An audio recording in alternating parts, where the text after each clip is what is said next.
안녕하세요. 오늘도 사연 살롱을 찾아주셔서 감사합니다. 저는 약 1년 전에 인생을 통째로 구원받았던 한 여자예요. 저는 종교가 없지만 그때 그 일은 정말 구원이라는 표현이 딱 맞을 정도로 감사한 일이었어요. 한동안은 그 일의 후유증으로 인해 힘든 날들을 겪긴 했지만 지금은 힘든 감정은 전부 사라지고 온전히 감사한 마음만 남게 되었어요. 혹시라도 과거에 저와 같은 일을 겪게 될 사람이 있을까봐 걱정되어 제 이야기를 이렇게 많은 사람들에게 노출되는 유튜브에 보내게 되었는데요. 그때의 일을 설명하기 위해서는 먼저 저에 대해서 자세한 설명을 드려야 할 것 같네요. 정확히는 저희 가족에 대해서 말이에요. 저희 집은 경제적으로는 어느 정도 여유가 있는 편이에요. 그 이유는 저희 할아버지가 큰 물류회사를 운영하셨던 분이기 때문인데 이남 중 차남이었던 저희 아빠 역시 할아버지의 회사 중 일부를 물려받아 운영하며 넉넉한 수입을 벌고 있으시거든요. 큰아빠는 할아버지를 쏙 빼닮아 사업에도 야망이 있으시고 진취적으로 일을 하시는 분인데 그에 반해 저희 아빠는 사업에 큰 뜻이 있다기보단 하루하루 소소한 행복을 찾아가는 성향이 더 짙은 편이시죠. 저희 아빠의 성향을 더 극대화시킨 사람은 다름 아닌 저희 엄마였다고 해요. 엄마는 아빠를 대학교에서 처음 만났는데 첫 만남에 서로에게 반했다고 해요. 엄마는 그림을 그리는 분이셨는데 아빠처럼 부자는 아니었지만 물질적인 것에 큰 욕심이 없고 그저 꽃이나 하늘, 작은 동물들을 그리는 걸 좋아하시는 천상 소녀셨죠. 두 분은 4년간의 연애 끝에 결혼을 하고 절 낳았고 낙천적인 성격의 부모님 덕에 제 어린 시절은 온통 행복한 기억뿐이었답니다. 하지만 영원할 것만 같았던 저희 가족의 행복은 무참하게 짓밟히게 되었어요. 제가 중학교 3학년이었던 그 해, 저희는 급작스러운 사고로 엄마를 잃게 되었거든요. 그날 엄마는 오후에 일이 있어 나온 김에 학원을 마치고 나온 저를 만나 같이 집으로 들어가려고 했어요. 당시 돌아서면 배고픈 나이였던 저는 엄마를 보자마자 떡볶이를 먹자고 졸랐고 엄마는 제 상화에 못 이겨 집으로 가는 길에 있는 포장마차에서 떡볶이와 순대, 튀김 등을 사주셨죠.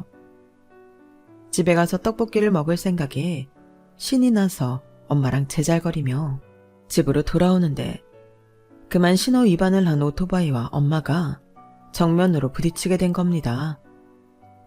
엄마는 그 자리에서 사망하셨고 저희 가족은 그야말로 엄청난 충격과 절망에 빠지게 되었어요. 특히 눈앞에서 엄마의 사고를 목격한 저는 엄청난 트라우마가 생기게 되어 한동안 분식은 쳐다도 보지 못할 만큼 심리적 고통을 받아야 했답니다. 큰아빠가 힘써주신 덕에 가해자는 제대로 된 처벌을 받고 감옥에 들어가게 되었지만 그것과 엄마를 잃은 슬픔은 완전히 다른 이야기였어요. 아마 가해자가 죽을 때까지 고통을 받더라도 저희의 상실감은 치유되지 않았을 겁니다. 저는 한동안 집 밖으로는 나갈 수도 없었고 그날 엄마를 졸라 그 길로 갔던 제 자신을 엄청나게 자책했어요. 아빠는 그런 제가 걱정이 되어 저를 주기적으로 심리치료센터에 데리고 가 상담을 받게 하셨죠.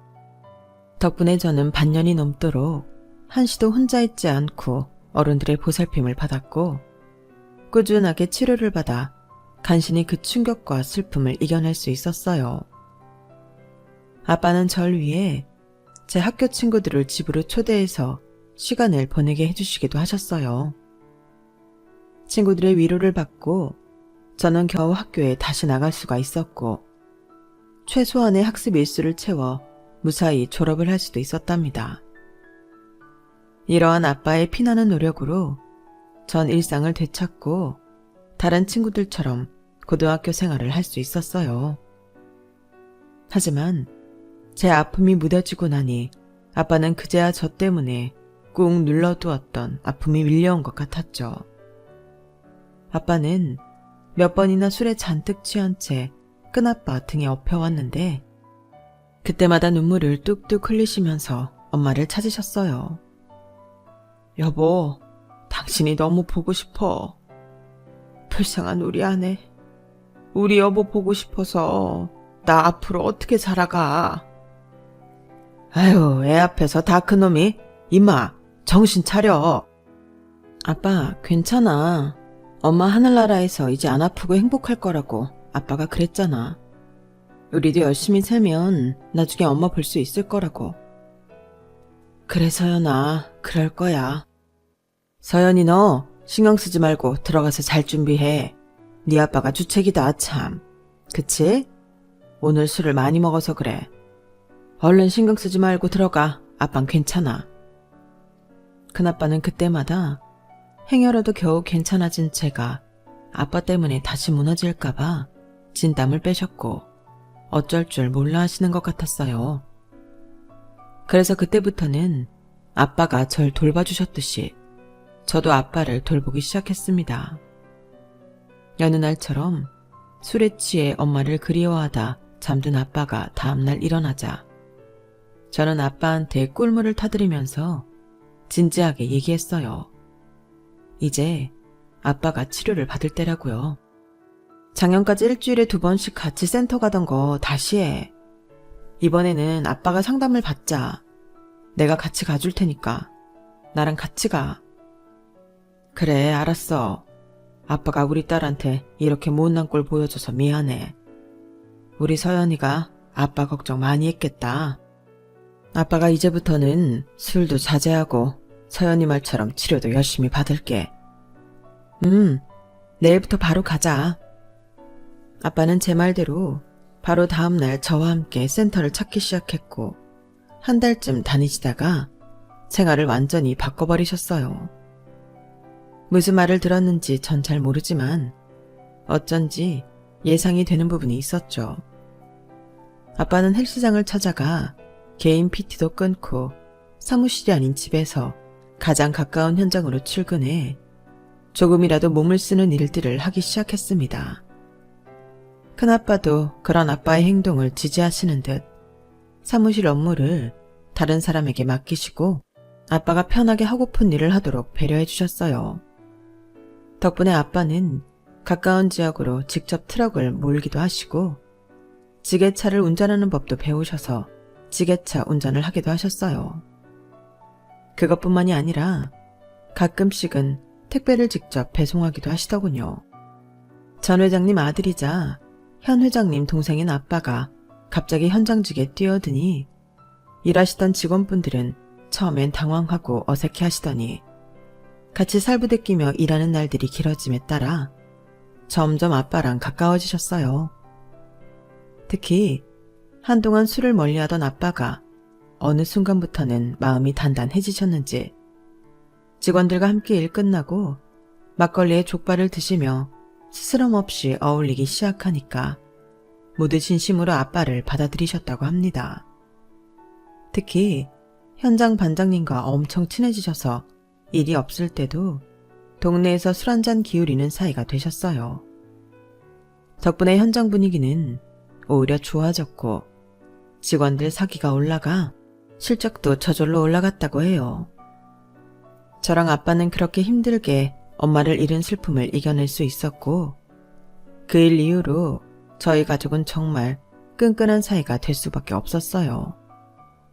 큰엄마 역시 엄마의 빈자리를 메워주려고 주기적으로 저희 집으로 직접 반찬을 해서 가져다 주셨고 저랑 아빠 역시 시간 날 때마다 양손 두둑히 선물을 들고 큰 집에 놀러가 즐거운 시간을 보내고 왔거든요. 그렇게 시간은 흘렀고 그 사이 대학에 들어간 저는 하고 싶은 일이 생기게 되었어요. 어려서부터 패션에 관심이 많던 저는 패션학과에 진학하게 되었는데 3년을 마치고 나니 빈티지 샵을 운영해야겠다는 생각이 들었어요. 당시엔 동묘와 같은 곳이 지금처럼 핫한 곳이 아니었고 알만한 사람들만 드나드는 곳이었는데 저 역시 그런 곳을 자주 드나들다 보니 생각보다 빈티지 의류를 좋아하는 매니아들이 많은 거예요. 그래서 저는 일반인들을 위한 매장보다는 수요층이 확실한 빈티지 샵을 차려야겠다는 생각이 들었죠. 그때부터 다른 친구들이 졸업작품 만들고 포트폴리오 만드느라 밤샐 때 저는 직접 옷을 보러 시장을 뛰어다니며 밤을 샜고 대학을 졸업하자마자 빈티지 매장을 오픈할 수 있었답니다.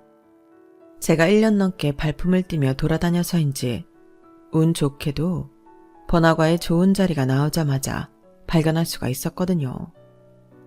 물론 경제적 여유가 있는 가족을 만난 것도 제 운이라는 걸 부정하지는 않아요. 아빠가 지원해준 돈으로 타이밍 좋게 발견한 가게를 곧바로 계약할 수 있었으니까요. 하지만 가게를 잘 운영하기 위해 매일같이 밤을 새며 노력한 것도 사실이었고 여러 가지 운과 노력이 합쳐지게 되면서 저희 가게는 상당히 빠르게 단골을 늘리고 매출을 올릴 수가 있었어요. 그러던 어느 날 오전에 물건을 받아와서 오후 늦게 매장으로 출근한 날이었어요. 받아온 물건을 하나씩 행거에 정리하고 있는데 갑자기 누군가 저에게 말을 걸어오더군요. 저기요, 혹시 남자친구 있으세요? 딱 봐도 앳돼 보이는 남자였는데 저는 그 남자가 어려 보이기도 했고 또 그렇게 대시를 받아본 적이 처음이라서 당황했어요. 그래서 할 말을 못 찾고 우두커니 서 있었는데 그 남자는 한 번 더 저에게 말을 걸어왔죠. 여기서 일해요? 새로 들어온 알바신가 보네요. 저는 의외로 이런 일에 능숙하지가 않았던 게 그 전까지 제대로 된 연애를 해본 적이 없었기 때문이었어요. 대학을 다닐 때 몇 번 미팅 자리에 나가보기도 했고 호기심에 몇 번 남자를 만나보기도 했지만 한 달 이상 만나는 남자는 없었거든요. 그 전까지는 누구를 만나도 좋은 감정이 생기지도 않았고 제 마음속에 있는 허전함을 채워줄 사람을 찾지도 못했어요. 그래서 20대 중반이 될 때까지 연애와 관련해서는 목석이나 다름이 없었죠. 그래서 제가 선뜻 뭐라고 말을 못하고 계속 우물쭈물하고 있자 남자도 조금 어색했는지 갑자기 가게를 칭찬하기 시작했어요. 저는 여기 가끔 가다 오는데 옷들이 다 괜찮더라고요.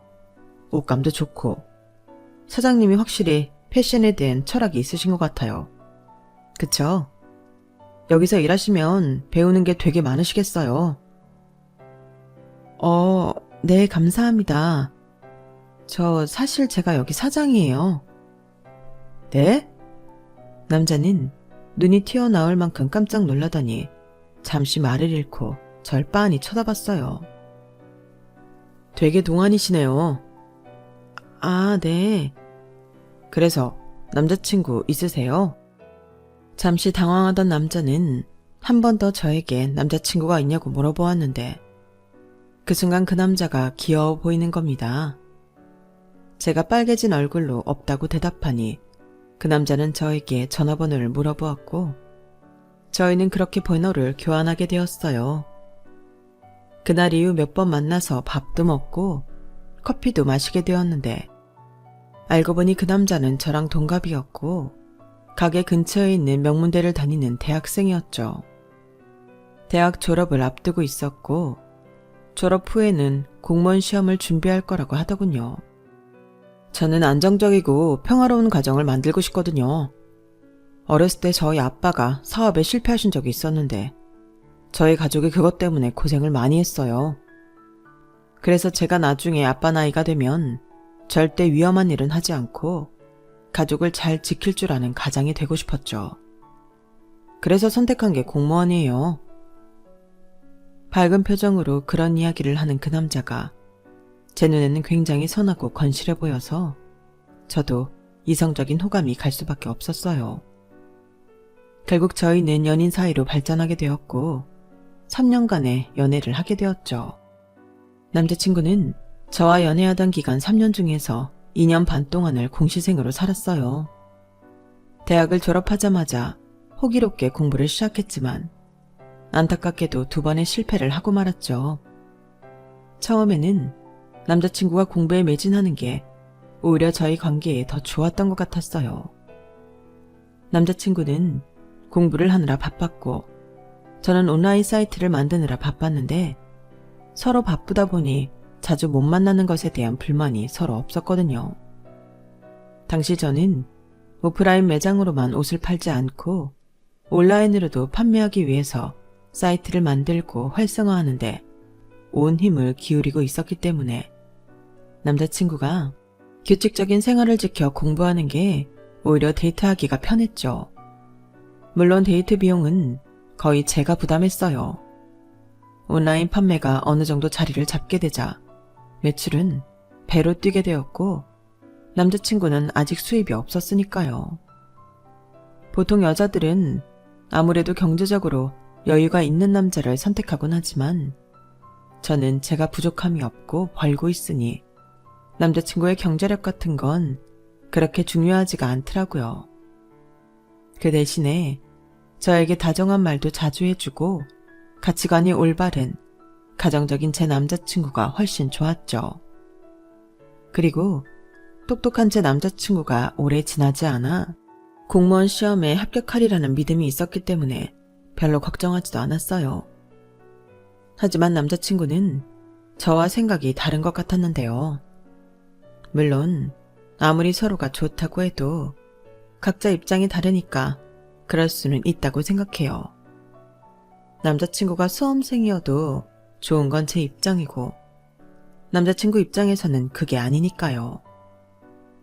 처음 연애를 시작할 때는 눈빛이 반짝반짝 빛나던 남자친구는 2번이나 시험에서 떨어지자 점점 눈에 띄게 초췌해져만 갔어요. 그래도 제 앞에서는 애써 밝은 모습을 유지하려고 노력은 했지만 그마저도 점점 힘에 부치는 게 눈에 훤히 보였죠. 그러다 한 번은 본인이 무리해가면서 데이트 비용을 내려고 하길래 그러지 않아도 된다고 하니까 갑자기 화를 버럭 내는 거예요. 내가 이 정도도 못 낼 사람으로 보여? 자기까지 지금 나 무시하는 거냐고. 왜 그래? 자기를 무시하는 게 아니라 상황에 맞게 행동한 것뿐이야. 자기는 아직 공부 중인 상태고 나는 일을 하고 있으니까 밥값 커피값을 누가 내는지가 뭐가 중요해. 그렇게 결제하고 싶으면 나중에 공무원 된 다음에 하면 되잖아. 왜 굳이 지금 무리해서 결제하려고 하냐고. 나도 이 정도 비용은 낼 수 있어. 자기는 매번 그렇게 사람 비참하게 만드는 재주가 있더라. 그게 여자로서 진짜 매력 없는 거 알아? 저는 그 말에 큰 충격을 받고 그 자리에서 집으로 돌아와 버렸어요. 솔직히 그때는 남자친구랑 계속 연애를 해도 되나 싶을 정도로 크게 흔들렸습니다. 아무리 화가 났다고 해도 그런 상처 주는 말을 하는 게 이해가 안 갔고 애초에 제가 뭘 잘못했다고 그렇게 화를 내는 건지도 이해가 안 갔거든요. 물론 남자친구가 힘들고 예민한 상황이라는 건 알았지만 그런 상황을 알고 있다고 해서 상처를 받지 않는 건 아니었으니까요. 남자친구는 바로 다음 날 저에게 찾아와 울면서 미안하다고 사과를 했어요. 진심이 아니었다면서요. 미안해 서연아. 어제 한 말은 정말 진심이 아니었어. 나는 옛날부터 다른 건 몰라도 공부 하나만큼은 잘한다고 자부해 왔는데 시험에 2번이나 떨어지게 될 줄은 몰랐거든. 내가 요즘 자꾸 예민하니까 머리가 어떻게 됐나 봐. 내가 잘못했어. 한 번만 봐줘. 정말 미안해. 남자친구가 그렇게 진심으로 울면서 사과하니 저는 마음이 금세 풀렸고 남자친구의 사과를 받아주었죠. 대신 앞으로는 아무리 힘들어도 절대 나쁜 말은 하지 말라는 조건을 걸었고 남자친구는 알겠다며 저와 손가락을 걸고 약속했어요. 그리고 실제로 그 약속을 잘 지켰습니다. 전보다도 더 조심히 말하려고 노력했고 본인이 예민하다 싶으면은 이만 들어가 보겠다고 거리를 지켰어요. 저 또한 남자친구의 그런 부분을 최대한 존중하고 이해하려고 노력했고요. 그리고 남자친구는 그해 공무원 시험에 합격하게 되었고 그토록 바라던 7급 공무원이 되었답니다. 남자친구는 합격 통보를 받자마자 한껏 들뜬 채로 저에게 달려왔고 저희는 그날 서로 얼싸안고 기뻐했어요. 옆에 있던 저도 하늘에 둥둥 떠 있는 것 같았는데 남자친구는 오죽했겠어요.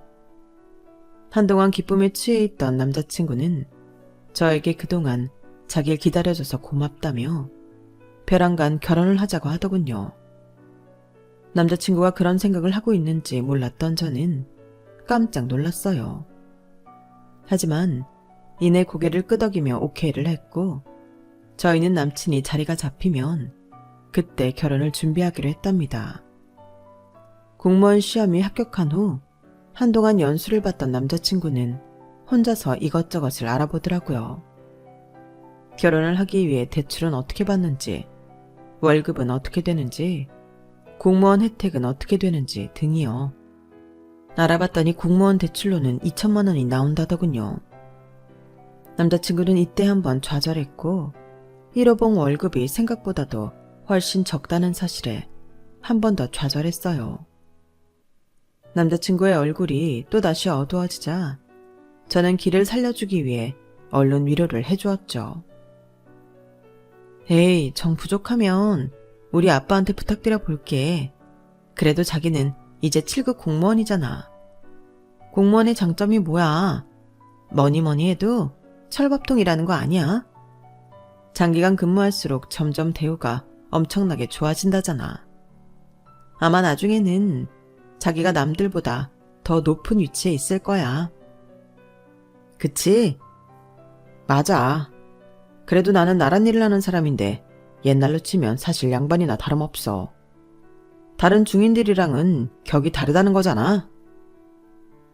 남자친구의 비유가 뭔가 이상하다고 생각은 했지만 어쨌든 다시 기운을 차린 것 같아서 다행이라고 생각했어요. 뭐라 형용하기 어려운 이상한 기분은 그냥 대수롭지 않게 넘겼죠. 어쨌든 저희는 어떻게든 결혼 준비를 해나가 보기로 했고 가장 먼저 서로 부모님께 인사부터 드리기로 했어요.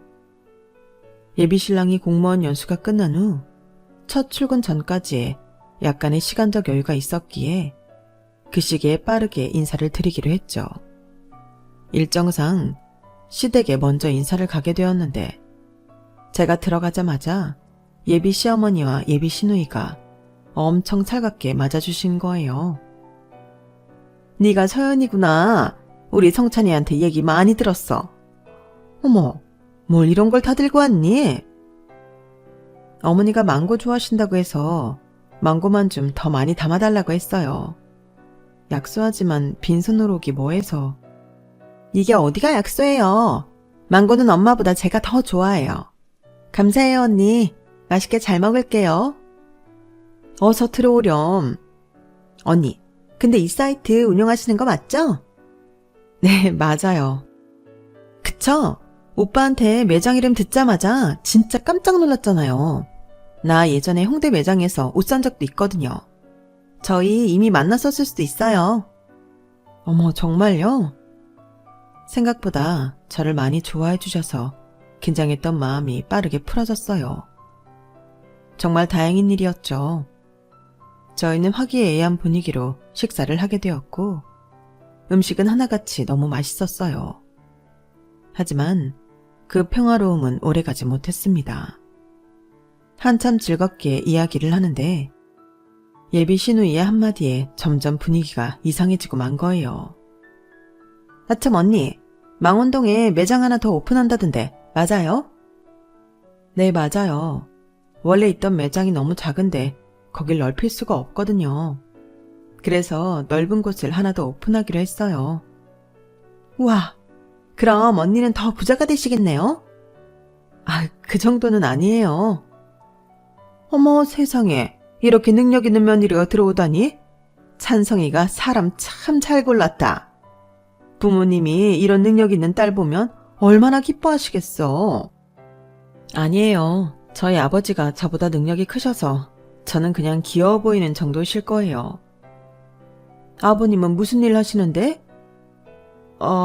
땡땡 물류에서 일하세요. 오빠는 이제 막 1호봉 시작인데 그럼 오빠가 혼수를 해야 하는 거 아니야? 남녀가 좀 바뀐 것 같다. 아무렴 어떠니? 우리 성찬이도 무려 7급 공무원인데 신랑감으로는 1등이지 1등. 얘가 큰 돈 벌어주지 못해도 돈 세는 일은 절대 없을 거야. 그럼요. 이 사람 그만큼 야무지고 똑똑한 사람이라서 반했는걸요. 저희의 대화를 듣고 있던 예비신랑은 갑자기 불편한 표정을 짓더니 이런 소리를 했어요. 쟤는 무슨 말도 안 되는 소리를 해. 상인이랑 나란 일 하는 사람은 애초에 비교 대상이 아니잖아. 그 말에 식사 분위기는 찬물을 끼얹은 듯이 얼어붙었고 예비 시누이는 경악하는 표정으로 예비 신랑을 쳐다봤어요. 잠깐 멈칫하신 예비 시어머니가 어색하게 하하하 웃으시더니 갑자기 이번에 정말 맛있는 딸기를 사왔다며 딸기 얘기를 장황하게 늘어놓으시더군요. 저도 눈치가 있으니 일단 예비 시어머니 장단에 맞춰드리면서 딸기 얘기를 이어갔습니다. 하지만 예비 신랑의 말이 자꾸만 이상하게 들리면서 귀에 맴돌았어요. 상인이라니 그게 나를 두고 하는 소리인가 싶었고 설령 그렇다 쳐도 나를 낮잡아 얘기한 건지 아닌지도 헷갈렸죠. 묘한 기분이었지만 애매한 걸로 굳이 꼬치꼬치 캐묻는 것도 그 상황에서는 이상했기에 그냥 넘어갔어요. 그날의 식사 시간은 그렇게 찜찜하게 끝이 나게 되었습니다. 예비 시어머니는 아무 때든 시간을 다 맞출 수 있으니 저희 아빠랑 상의해서 날짜를 알려달라며 마지막까지 친절하셨지만 그 찜찜함은 계속해서 사라지질 않더군요. 그리고 그 다음 주에는 원래 아빠를 만나기로 했었는데 하필 아빠랑 큰아빠가 할아버지 성묘가는 그 날짜랑 겹치게 되었어요. 아빠는 날짜를 헷갈려서 정말 미안하다며 그 다음 주에 만나자고 하셨죠. 예비신랑도 알겠다고 했고 시간이 비어버린 저희는 마침 웨딩 박람회를 연 곳이 있길래 거길 가보자고 했습니다. 아무래도 결혼에 필요한 것들을 한 곳에 모아놓고 보면 더 감이 잘 잡히지 않을까 하는 마음에요. 웨딩 박람회장은 정말 볼 게 많았고 참고할 만한 정보들도 꽤 있었답니다. 저희는 돌아다니다가 한 웨딩 플래너와 상담을 하게 되었어요. 마침 다리도 아프고 좀 더 딥한 이야기도 들을 겸 해서 웨딩 플래너의 호객행위에 넘어가 준 거죠. 플래너는 저희에게 예산을 어느 정도 생각하고 있는지를 물어보더군요. 아직 정확하게 생각한 건 없어요. 저희가 이제 막 준비를 시작했거든요. 오늘은 여러 가지 둘러보고 싶어서 온 거예요. 그러시구나. 일단 예산은 못해도 7천 이상은 잡으셔야 되는 거 알고 계시죠? 그것도 집이나 혼수는 따로 빼고 순수 결혼식 비용만 말씀드리는 거예요. 그 정도는 생각하셔야 제대로 결혼식 올렸다 라고 할 수 있으시거든요. 저희를 위아래를 훑어보며 그런 얘기를 하는데 솔직히 저도 그런 웨딩 플래너의 태도가 마음에 들진 않았어요. 이 여자가 좀 경우가 없네 싶어서 자리를 뜨려고 하는데 갑자기 예비신랑이 버럭 화를 내는 겁니다. 이봐요. 장사 그딴 식으로 하지 마세요. 기껏해야 남의 등쳐먹는 일로 먹고 사는 주제에 싸가지 없게 진짜. 예비신랑의 그 말에 웨딩 플래너는 당황했고 예비신랑은 자리를 박차고 아예 박람회장 밖으로 나가버렸어요. 저도 일단은 후다닥 그 뒤를 따라갔죠. 자기야, 같이 가. 화 많이 났어? 미친년이 사람 무시하잖아. 부스에 앉아서 호객행위나 하는 주제에. 화난 건 알겠는데 말 좀 가려서 해. 저 사람만 그렇지 다른 웨딩 플래너들은 안 그럴 텐데. 이런 소리 들으면 어떡했어? 목소리 좀 낮추고. 밥이나 먹으러 가자. 그날은 헤어지기 전까지 서로 말이 없었고 조용히 헤어지게 되었어요. 예비신랑은 웨딩 플래너 일로 여전히 기분이 나빠서였고, 저는 이 결혼에 대한 마음이 흔들렸기 때문이었죠. 지난 며칠 동안 예비 신랑의 말들이 정확히 어떤 게 별로였는지 뭐라 콕 집어 설명할 수는 없지만 자꾸만 쎄한 느낌이 들었거든요. 한두 번도 아니고 몇 번째나 쎄함이 느껴지니 제가 혹시라도 이 사람을 그동안 잘못 알고 있었나 하는 걱정이 생기게 되었어요. 무려 3년이나 만난 사람인데 말이에요. 제가 이러지도 저러지도 못하는 사이 일주일은 금세 흐르게 되었고, 저는 찜찜한 그 마음을 해결하지 못한 채 예비 신랑과 함께 아빠를 만나러 갔습니다. 아빠를 만나러 가기 전 예비 신랑이 아빠 선물로 준비한 술이랑 잘 어울릴 만한 안주를 사서 간다며 가는 길에 거길 들렀다 가기로 했어요. 그러려면 길을 살짝 돌아가야 해서 저희는 조금 일찍 만나서 출발하게 되었는데요. 막상 만나고 나니 예비 신랑은 그제 저야 중간에 들르기로 한 가게에 전화를 해서 영업을 하는지 여부를 확인하는 것이었어요. 알아보니 그 가게는 문을 열지 않았고, 그래서 저희는 곧바로 아빠가 계신 곳으로 가게 되었죠. 물론 가게 영업 여부를 확인하는 걸 깜빡했을 수도 있는데, 한번 이 사람에 대한 생각이 흔들리게 되니 별것 아닌 실수인데도 사람이 별로인 것처럼 느껴지더군요. 어쨌든 그로 인해 저희는 약속 시간보다 1시간이나 일찍 도착하게 되었어요. 혹시 아빠랑 좀 더 일찍 만날 수 있나 싶어서 제가 전화를 해봤는데 아빠는 아직 물류창고에 계신다고 하셨죠. 아이고, 1시간이나 비워버려서 어째? 아빠가 지금 바로 갈까? 아니야. 아빠 일이 있어서 간 걸 텐데. 그럼 차라리 우리가 아빠 있는 데로 가서 픽업을 할까? 어차피 예약한 가게도 그 부근이라서 그게 빠를 것 같은데. 아빠 괜찮아? 그래주면 고맙지. 아빤 괜찮아. 신랑도 괜찮대? 자기 괜찮아? 그럼 그쪽으로 바로 가자 그럼. 모두의 의견이 잘 맞아 저랑 예비 신랑은 아빠가 일하는 물류창고로 갔어요. 적당한 곳에 주차를 하고 들어가니 아빠가 저 멀리서 지게차를 운전하고 있는 것이 보였죠. 저는 그때 오랜만에 아빠를 보는 거라 반가운 마음이 확 올라왔는데 예비 신랑은 지게차를 모는 아빠를 보더니 이런 소리를 하더군요. 아버님이 하시는 일이 잡일이셨어? 참나, 난 또. 그게 무슨 소리야? 잡일하고 계시잖아, 이런저런 일들. 근데 말투가 그게 뭐냐고. 우리 아빠가 무슨 일을 하시든 그딴 말투로 얘기하면 안 되는 거 아니야? 내 말투가 어때서? 그냥 보이는 사실 그대로 얘기한 건데? 그냥 보이는 대로? 그럼 지게차 모신다는 소리 하나 하면 될걸. 왜 우리 아빠 하시는 일을 잡일이라고 얘기하면서 비웃냐고. 자기 요즘 들어 자꾸 그런 식으로 사람 무시하려 드는 거 대체 왜 그러는 거야? 남들한테 함부로 말하는 것도 옆에서 듣기 거북한데 우리 아빠한테까지 그러는 건 선 넘은 거 아니야? 얘기가 왜 갑자기 그리로 튀어? 지금 예민하게 굴고 있는 건 너잖아.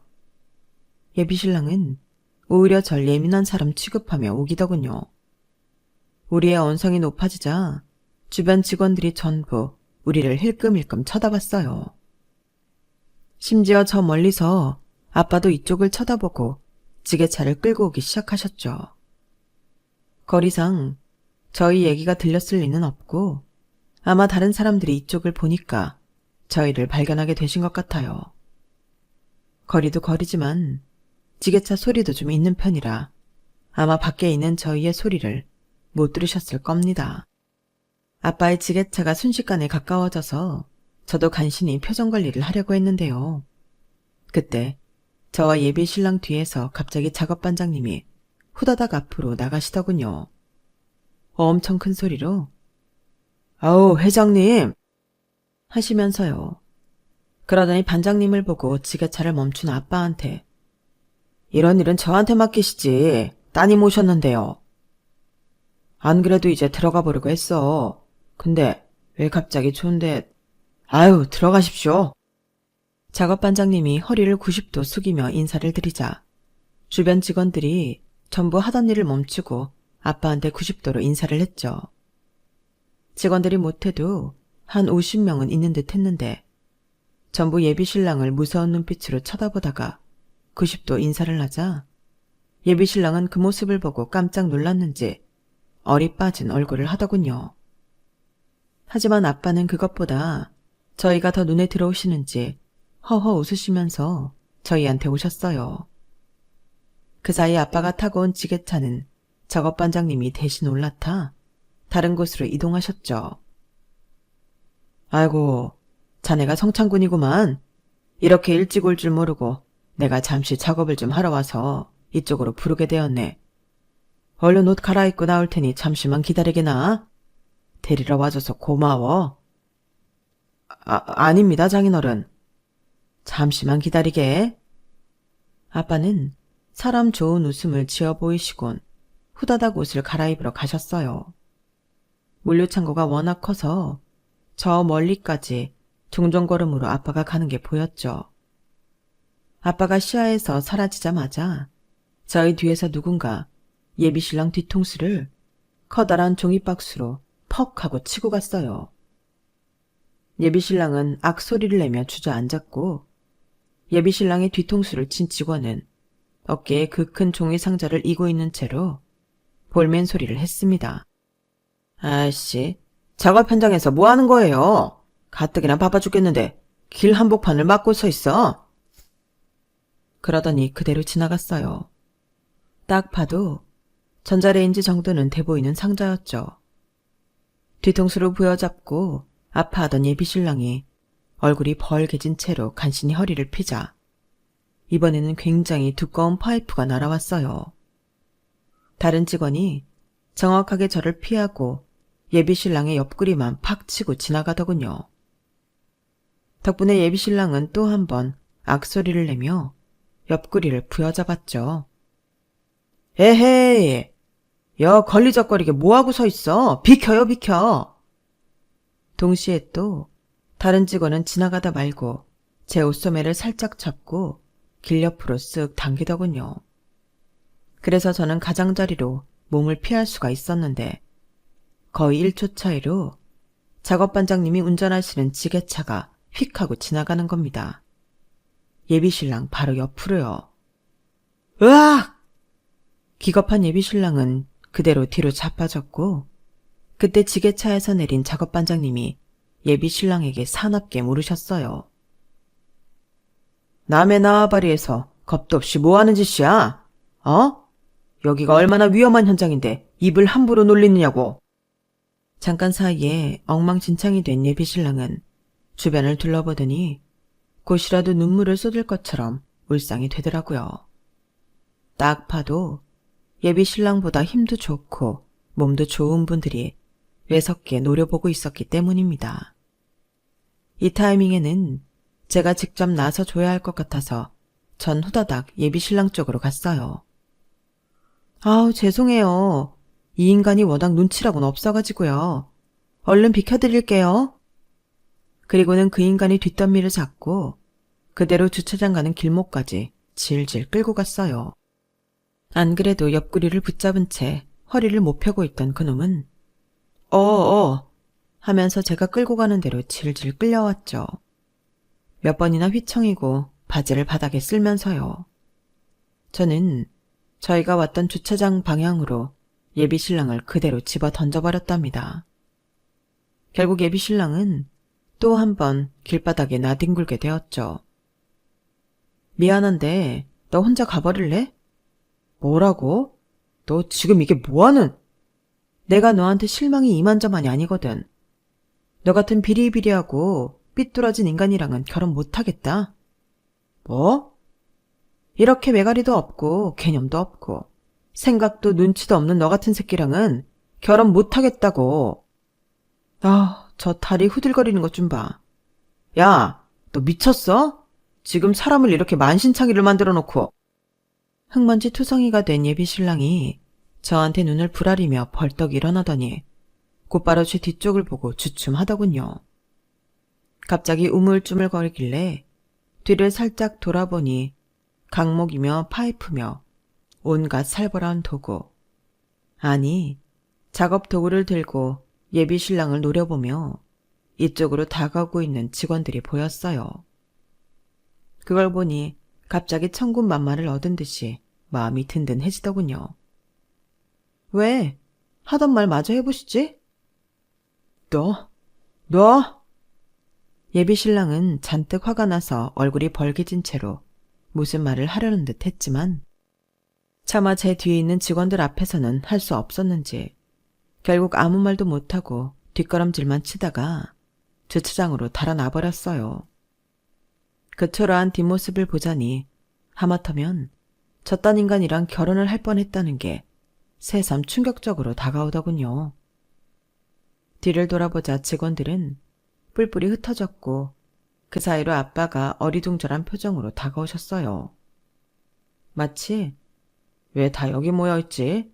하는 얼굴로요.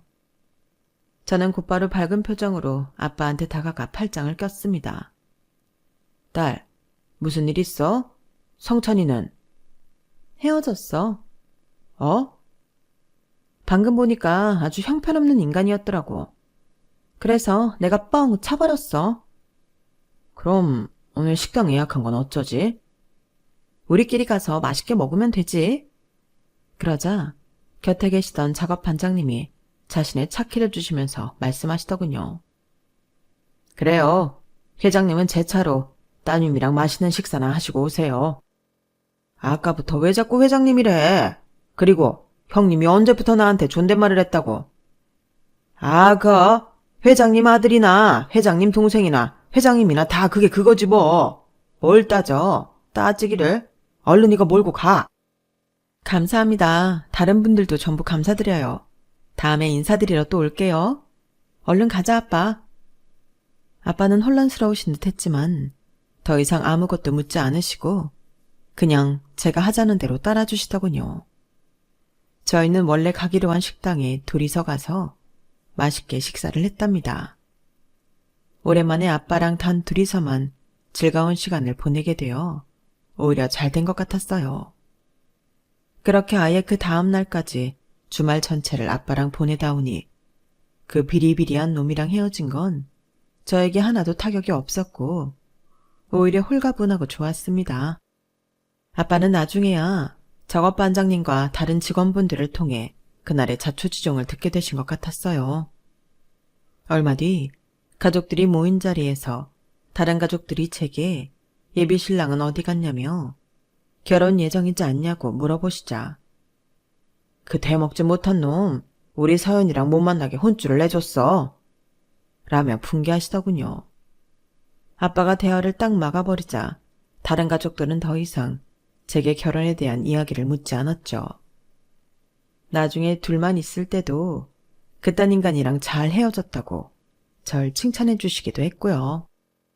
저 역시 너무나 잘 헤어졌다고 생각해요. 시간이 좀 흐르니 그 며칠 동안 그 인간이 온몸으로 개념 없는 티를 내준 게 오히려 고맙기까지 하더군요. 그날 그렇게 헤어진 이후로 전 그 인간을 한 번도 보지 않았고 소식도 거의 듣지 못했는데 바로 얼마 전에 지인을 통해서 그 인간에 대한 이야기를 듣게 되었어요. 공무원으로 일을 시작한 그놈은 사사건건 동료들과 부딪히기 일쑤였고 그러다가 인터넷에 익명으로 자기 상사와 동료들을 욕하다가 걸려서 징계까지 받았다고 하더군요. 그 얘기를 들으니 정말 기가 찼어요. 작년에 헤어질 때 당시만 해도 제가 그런 인간을 어떻게 표현해야 하는지 말이 잘 떠오르지가 않았는데 이제 시간이 지나서인지 명확하게 표현을 할 수 있게 되었어요. 아주 근성부터 찌질하기 그지없는 인간이더라고요. 그걸 스스로 깨닫지 못하고 여전히 찌질하게 지팔자 지가 꼬면서 살고 있다니 진심으로 딱하다는 생각마저 들더군요. 저는 오히려 그날의 그 일이 천운이었다고 생각해요. 그런 인간인 줄 모르고 결혼했다면 제 인생이 어떻게 되었을지 아주 아찔합니다. 다만 지금은 시간이 지나서인지 저 역시도 당시엔 참 어렸다는 생각이 들기도 하네요. 앞으로는 남자를 만날 때 감정에 치우치지 않고 이성적으로 그 사람의 됨됨이를 판단해야겠습니다. 여러분도 주변에 왠지 모르게 쎄한 느낌을 주는 사람을 만나게 된다면 일단 걸으세요. 제 경험상 직감이 참 도움이 많이 되더라고요. 지금까지 제 이야기를 들어주셔서 감사해요. 항상 행복하세요. 여러분, 사연 댓글에 응원과 현명한 조언 부탁드려요. 좋아요와 구독은 저에게 큰 힘이 됩니다. 오늘도 좋은 일 가득하세요.